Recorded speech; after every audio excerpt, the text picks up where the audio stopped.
मेरा नाम अचला है।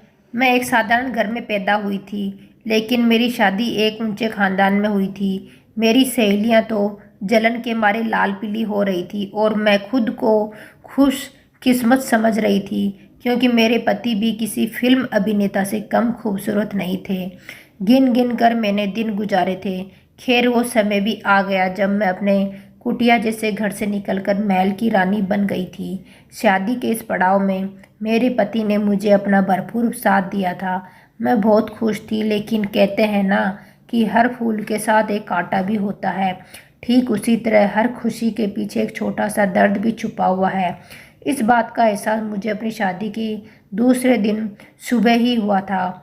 मैं मायके में सुबह देर से उठा करती थी। मेरा ससुराल भी काफ़ी मॉडर्न था। मुझे लगा कि यहाँ मुझ पर किसी तरह का कोई प्रतिबंध नहीं लगेगा। मेरे ससुराल में था ही कौन, एक पति, एक सास और एक ननद। इसलिए मैं घोड़े बेचकर सो रही थी। तभी अचानक किसी ने हमारे कमरे का दरवाज़ा ज़ोर ज़ोर से खटखटाया, जैसे कोई भूचाल आया हो। मेरे पति अजय, वो भी घबराकर उठ गए थे। मैं भी आंखें मलती हुई उठकर बेड पर बैठ गई थी। दरवाजे पर दस्तक बढ़ती ही चली जा रही थी। अजय ने जल्दी से दरवाज़ा खोला तो सामने मेरी ननद नीता खड़ी थी। वो अपने भाई के पीछे पीछे मेरे पास पहुंची और आवाज़ देकर बोली, भाभी, आप अभी तक सो रही है? जल्दी से उठिए, मुझे आपके हाथ से बना नाश्ता करना है। मेरी सभी सहेलियां अपनी भाभीयों के हाथ से नाश्ता करती है। अचानक हुए इस हमले से मैं घबरा गई थी। नीता के पीछे मेरी सास भी पहुंच गई थी और नीता को डांट रही थी। नीता, ये क्या बचपना है बेटा, अभी तो बहू ने मीठा भी नहीं बनाया। तो नीता बोली, भाभी पहले मीठा बना लेगी, फिर मेरे लिए नाश्ता। फिर वो बोली, भाभी आप 15 मिनट में फ्रेश होकर किचन में आ जाओ, मुझे ना बहुत ज़ोरों की भूख लगी है। सास और ननद के जाने के बाद मैंने अजय की तरफ मदद भरी नज़रों से देखा था। वो बहन की इस हरकत पर मुस्कुरा रहे थे। मुझे बहुत गुस्सा आ रहा था, इसलिए मैं बोली, सुनिए, मुझे नीता की हरकतें बिल्कुल भी अच्छी नहीं लगी।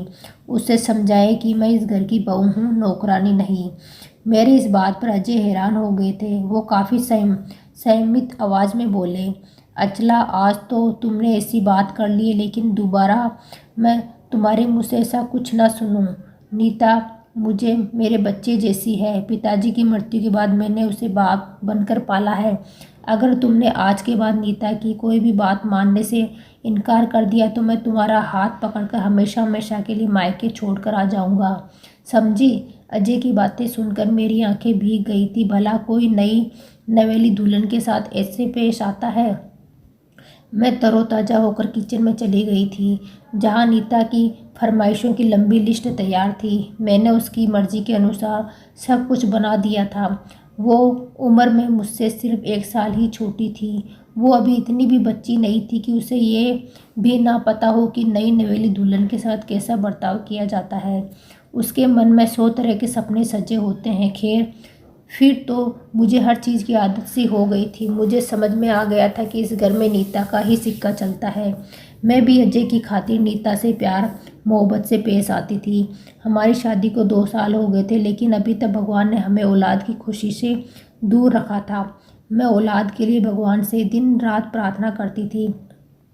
मुझे पूरा यकीन था कि जब मेरे बच्चे होंगे तो नीता का लाड प्यार कम हो जाएगा, लेकिन डॉक्टर ने कहा था टेंशन से दूर रहेगी तभी माँ बन पाएगी।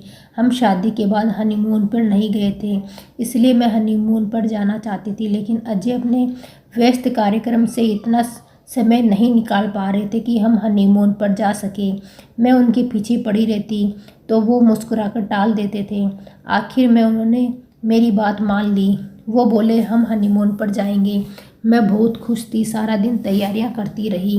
रात के खाने के समय उन्होंने मेरी सास को बताया। बोले, हम 3 सप्ताह के लिए हनीमून पर जा रहे हैं। माँ, ये सुनकर नीता तो उछल ही पड़ी थी। बोली, वाह भैया, मुझे भी जाना है। मेरी सभी सहेलियां भी घूमने गई है, मुझे भी अपने साथ ले चलो। मेरी सास ने नीता को आंखें दिखाई थी, जबकि अजय मुस्कुरा रहे थे। वे बोले, जरूर चलेंगे गुड़िया, अब मेरे सब्र की इंतहा थी। आखिर मैं बोल ही पड़ी, नीता अपनी सहेलियों से पूछना तो क्या वो अपने भैया भाभी का हनीमून खराब करने गई है या फिर फैमिली टूर पर। नीता मेरी बात सुनकर रोने लगी थी, जबकि मैं डाइनिंग टेबल से उठकर अपने कमरे में आ गई। मुझे अजय से बहुत डर लग रहा था कि अब वो मुझ पर चीखेंगे चिल्लाएंगे, लेकिन ऐसा कुछ नहीं हुआ। वे कमरे में आए और चुपचाप सोने के लिए लेट गए थे। जब सुबह हुई तो उन्होंने मेरा पैक किया हुआ सामान कार में रखा और मुझे चलने को कहा। मेरी तो खुशी का ठिकाना ही नहीं रहा था। मुझे तो लगा कि मैं जीत गई, अब नीता मेरी खुशी के बीच कभी नहीं आएगी। लेकिन ये क्या? अजय ने मेरे मायके के गेट पर कार रोककर कहा, यहाँ पर उतर जाओ, तुम्हारा स्टॉप आ गया है। मैं अनजान बनकर उनकी तरफ देखने लगी तो वो बोले, मैं, माँ और नीता ऊटी के सैर पर जा रहे हैं। तुम्हें घर पर अकेला छोड़ना ठीक नहीं था, इसलिए इधर छोड़कर जा रहा हूँ। जब तक तुम्हारी अकल ठिकाने पर नहीं आती तब तक तुम यहीं पर रहोगी। वो शब्द नहीं थे, तीर थे जिन्होंने मेरी आत्मा को छलनी कर दिया था। मैं सूजी हुई आंखें लेकर घर में दाखिल हुई तो माँ ने मुझे गले से लगा लिया। 2-3 दिन ही शांति से बीते होंगे कि भाभी ने मुझे ताने मारने शुरू कर दिए। वो मेरी परवरिश पर माँ का बहुत मजाक उड़ाती कि बेटी की कैसी परवरिश की है कि 2 साल भी ससुराल में टिक ना सकी। कुछ ही दिन बीते होंगे कि मेरे भाई ने भी कह दिया, अचला अब तुम यहाँ मेहमान तो रही नहीं, मेहमान तो 2 दिन का होता है, लेकिन तुम तो यहाँ काफ़ी दिन ठहर गई हो, तो अपने भाभी के साथ काम में मदद किया करो। मुझे उनका बर्ताव बहुत दुख दे रहा था। 2 वक्त की रोटी के लिए भी मुझे मजदूरी करनी पड़ रही थी। हमारे रिश्तेदार भी घर आकर 100 बातें सुनाकर चले जाते कि अचला का तो अपने ससुराल में दिल ही नहीं लगता, पता नहीं क्या चक्कर है। उनकी इन्हीं बातों से तंग आकर मैं 2 महीनों बाद अपना सामान उठाकर ससुराल चली आई। मेरी सास ने मेरा जोरों से स्वागत किया था, जबकि नीता मुझे वहाँ देखकर परेशान हो गई। वो बोली, भाभी आपने तो बिना वजह आने की तकलीफ़ की, मैं तो भैया के लिए दुल्हन ढूंढ रही हूँ। उनकी बात सुनकर मेरा दिल दहल गया था, क्योंकि होना तो वही था जो नीता कहती है, लेकिन मेरी सास ने नीता को कड़ी डांट से चुप करा दिया था। जब अजय ऑफिस से वापस आए तो मुझे देखकर बिल्कुल भी खुश नहीं हुए थे। मेरी इज्जत 2 कौड़ी की बनकर रह गई थी, लेकिन मैं अपने मायके से ज़िंदगी का सबक सीख कर आई थी कि शादी के बाद एक औरत की इज्जत सिर्फ उसके ससुराल में होती है। इसी वजह से मैं नीता को खुश रखने लगी। मुझे इस तरह नीता के आगे पीछे घूमता देखकर अजय का भी मेरे प्रति रवैया ठीक हो गया था। मैं औलाद के लिए दुआ करते नहीं थकती थी। अजय भी बच्चों के इच्छुक थे, मगर ये देर भगवान की तरफ से ही थी। हम दोनों तो फिट थे। उधर नीता मुझे तकलीफ़ देने की हर संभव कोशिश करती थी, लेकिन मैंने देखा था कि आजकल उसका मूड कुछ अलग ही था।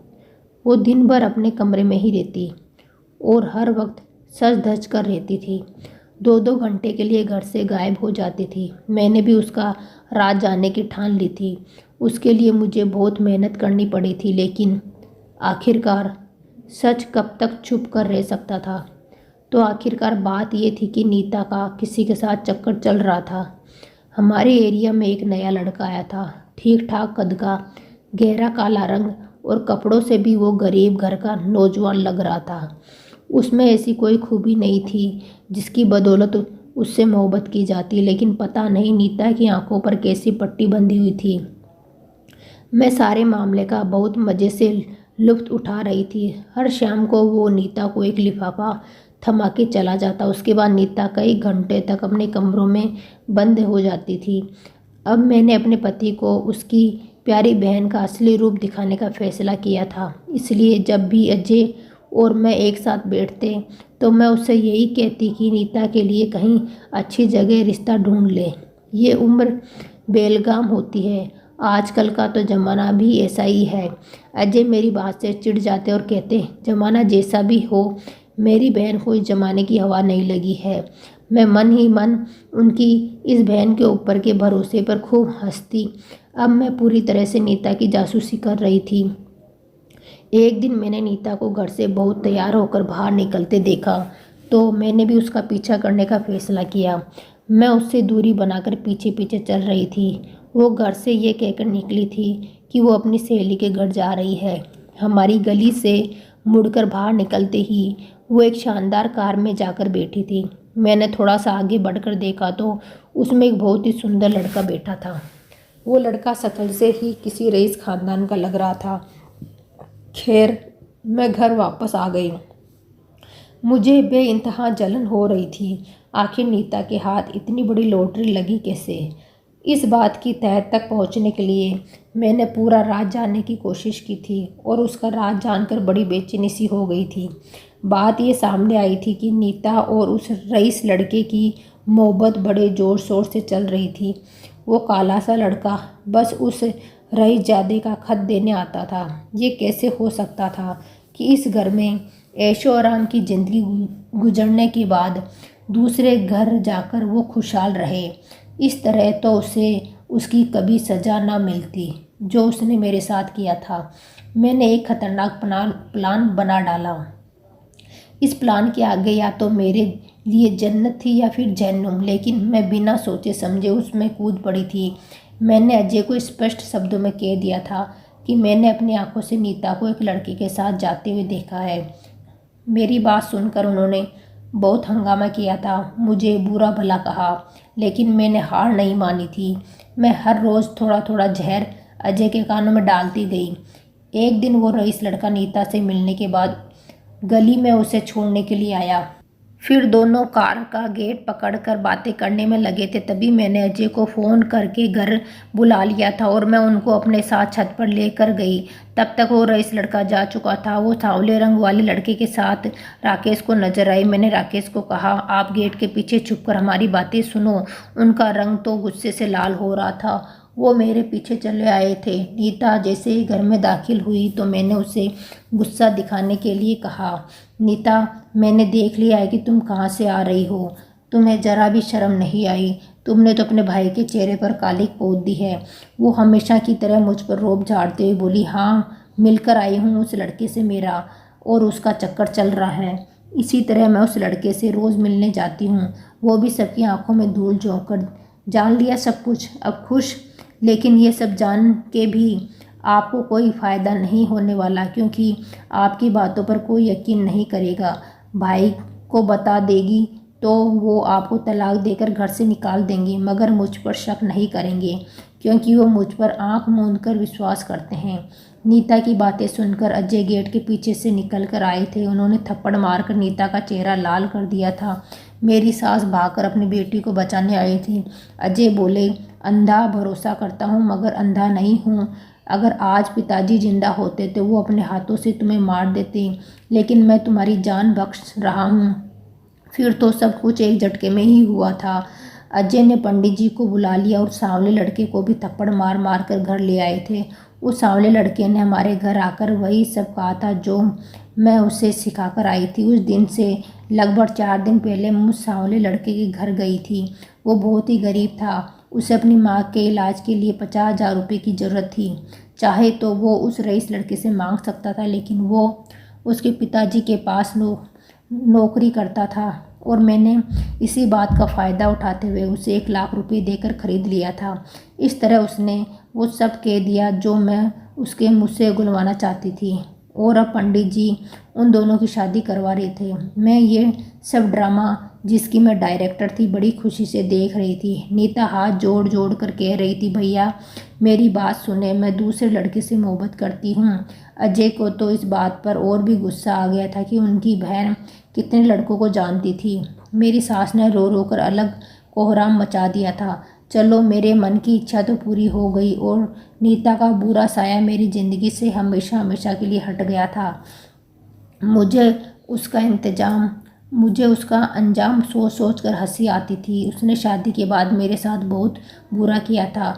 अब उसके साथ बुरा हो रहा था तो लोगों के बर्तन मांज मांज कर पेट भरती होगी। नीता की इस घटना के बाद मेरी सास पूरी तरह से टूट गई थी और मैं शेरनी बन गई थी। अपनी सास से पूरे घर के काम करवाने लगी। इन्हीं दिनों मैं भगवान ने मुझे औलाद की पहली खुशी दी। मैं माँ बनने वाली हुई तो अजय के दिल से बहन का गम निकल गया। अब तो मैं उनकी लाडली बीवी बन चुकी थी। हर चीज़ मेरे हुक्म पर होने लगी थी और यही सब तो मैं चाहती थी। नीता ने बिना वजह मेरा कीमती समय बर्बाद कर दिया था। खैर, अब तो घर के बर्तन तक मैं अपनी सास से धुलवाती थी। देखते देखते मेरे 8 महीने पूरे हो चुके थे। अब ये मेरे आराम के दिन थे, लेकिन मेरी सास ने तो एक अजीब नाटक शुरू कर दिया था। कभी उन्हें चक्कर आ रहे होते तो कभी उन्हें उल्टी होने लगती थी। वो पूरा दिन परेशान रहने लगी थी। अब तो उनका बेटा भी उनकी सेवा में लगा रहता था। मेरी भी हालत ऐसी हो गई थी कि कोई काम नहीं कर पाती थी। अब मेरी सास तो पूरी तरह से बेड पर आराम करती रहती। मैं सोचती थी कि वो ये सब नाटक कर रही है। डिलीवरी के पास आने पर मैंने अजय से अपनी माँ के घर जाने की इजाज़त मांगी तो कुछ सोचने के बाद मेरे पति ने मुझे परमिशन दे दी। मैं आराम करने के लिए अपनी माँ के घर पहुँच गई थी। दुनिया में केवल माता ही निस्वार्थ भाव से प्यार करती है। मेरी माँ ने दिल से मेरा स्वागत किया। वो तो मुझे बेड से उतरकर पानी तक नहीं पीने देती थी। कुछ दिनों तक तो मेरी भाभी भी मुझे बिठाकर खाना खिलाती थी, लेकिन वो अब बहाने बना के मुझसे काम करने को कहती थी। एक दिन मेरे हाथ में झाड़ू पकड़ाकर बोली कि घर में झाड़ू पोंछा कर दो, इससे तुम्हारी डिलीवरी आसान हो जाएगी। मैंने शिकायत भरी नज़रों से माँ की तरफ देखा तो वो मुझे बहुत बेबस नज़र आई थी। मैंने बड़े गुस्से से झाड़ू पकड़ ली और इधर उधर ज़ोर ज़ोर से मारने लगी। तभी न जाने किस बुरे समय में मेरा पैर मुड़ गया और मैं सीढ़ियों से गिर गई। मुझे कुछ होश ही नहीं रहा था। मुझे कुछ भी मालूम नहीं पड़ा कि कब मुझे डॉक्टर के पास लेकर गए और कब मेरा इलाज शुरू हो गया। कई घंटों की बेहोशी के बाद मुझे होश आया तो मुझे बहुत हल्का हल्का सा महसूस हो रहा था, जैसे मेरे शरीर के एक हिस्सा अलग हो गया हो। मैंने जल्दी से अपने पेट की तरफ देखा तो मैं समझ गई कि मैंने खुशी से अपनी माँ को आवाज़ लगाई और कहा, माँ, मेरा बच्चा कहाँ है? बेटा हुआ है या बेटी? मेरी बात सुनकर मेरी माँ रोने लगी। उनके रोने से मैं डर गई। मैं चीख चीख कर नर्सों से अपने बच्चे के बारे में पूछने लगी थी। तब मुझे लेडी डॉक्टर ने बताया, भगवान ने आपको बेटा दिया था, मगर हम उस बच्चे को नहीं बचा पाए। अब तो शायद आप कभी भी माँ नहीं बन पाएगी। मैं झटपटा रही थी और ज़ोर ज़ोर से रोने लगी थी, इसलिए उन्होंने मुझे आराम का इंजेक्शन लगा दिया। फिर यह होता कि जैसे ही मुझे होश आता मैं चीखने लगती। फिर मुझे दोबारा नींद का इंजेक्शन लगा दिया जाता था। 3 दिन बीतते होंगे जब मैंने होश आते ही सास की आवाज़ सुनी थी कि वो किसी को बेटा होने पर बधाई दे रही थी। मैं यूं ही आंखें बंद करके लेटी हुई थी, तभी मुझे नीता की आवाज़ सुनाई दी तो मैंने तुरंत अपनी आंखें खोल दी। मैंने देखा नीता का बेड मेरे बेड से एक बेड की दूरी पर पड़ा था। वो एकदम खुशी से अपने बच्चे को गोद में लेकर चूम रही थी। मेरी सास उन दोनों को देखकर बहुत खुश हो रही थी। वहाँ अपनी सास को देखकर मुझे समझ आ गया था कि वो भी हमारी आंखों में धूल झोंक रही थी। वो हमें धोखा देकर अपनी बेटी से मिलती थी, लेकिन नीता, वो तो एक बार भी मुझसे जीत गई थी। उसने अपने बच्चे को जन्म दिया और मैंने बच्चे को खो दिया था। मैं नर्सों की नज़र बचाकर अपने बेड से उठकर नीता के बेड के पास चली गई थी। मैं रो रही थी। मैंने नीता से कहा, नीता, तुमने शादी के बाद मेरे साथ बहुत बुरा किया था, मेरे साथ बहुत दुर्व्यवहार किया था। जब मैंने तुम्हारे साथ थोड़ा सा बुरा किया तो भगवान ने मुझसे मेरी औलाद छीनकर तुरंत बदला ले लिया, जबकि तुम तो आज भी खुश हो। मुझे देखकर वो गुमसुम हो गई थी, उसकी आंखें भी नम हो गई थी। नीता बोली, भाभी, आप मुझे ज़रा भी पसंद नहीं थी। मैं चाहती थी कि आप मेरे भैया से दूर हो जाए। भैया सिर्फ और सिर्फ मेरा ख्याल रखे, मुझसे प्यार करे। इसी वजह से मैं हर तरह की कोशिश करती थी कि आपको तकलीफ़ दूँ, ताकि आप भैया को छोड़कर चली जाए। आपसे मैंने जो कुछ भी किया उसकी सज़ा मुझे मिलनी थी और मिली भी। मैंने आपकी ज़िंदगी बर्बाद की और मेरे पति ने मेरी। वो हर घड़ी मुझ पर शक करता था कि कहीं मैं उस लड़के के साथ भाग न जाऊं जिससे मैं मोहब्बत करती थी, इसलिए मुझे मारता पीटता रहता था, मुझसे लोगों के घरों में काम करवाता था। भाभी, इस दुनिया में हर इंसान को उसके अपराध की सज़ा ज़रूर मिलती है। मेरा अपराध बदनामी का था, जिसकी सज़ा मुझे मिल गई। आपका अपराध मुझ पर झूठा इल्ज़ाम लगाने का था। आपने मुझसे मेरे घर वालों का प्यार भी छीन लिया और मुझसे मेरी मोहब्बत भी। भगवान ने आपसे आपकी औलाद छीन ली। हमारा हिसाब बराबर हो गया, लेकिन मेरी माँ इस सब में बेकसूर है। इसका ख्याल रखिए। उनके पेट में अल्सर हो गया है, खाया पिया हजम नहीं होता, इससे कैंसर होने का भी डर है। अब एक और पाप अपने सिर पर मत ले। भगवान के लिए इन पर दया करें, शायद इनकी दुआ आपको लग जाए और भगवान आपको फिर से माँ बना दे। नीता की बातें सुनकर मैं कांपने लगी थी। मुझे मालूम पड़ चुका था कि मुझसे कहाँ गलती हुई थी। मैंने भगवान के बनाए इस संसार को अपने हाथों में लेने की कोशिश की थी। उसको अपना बदला लेने देती तो क्या हो जाता। मैंने खुद भगवान बनने की कोशिश क्यों की। मैंने भगवान से रो रो कर माफ़ी मांगी थी और आज से अपनी सास का ख्याल रखने की कसम खा ली थी।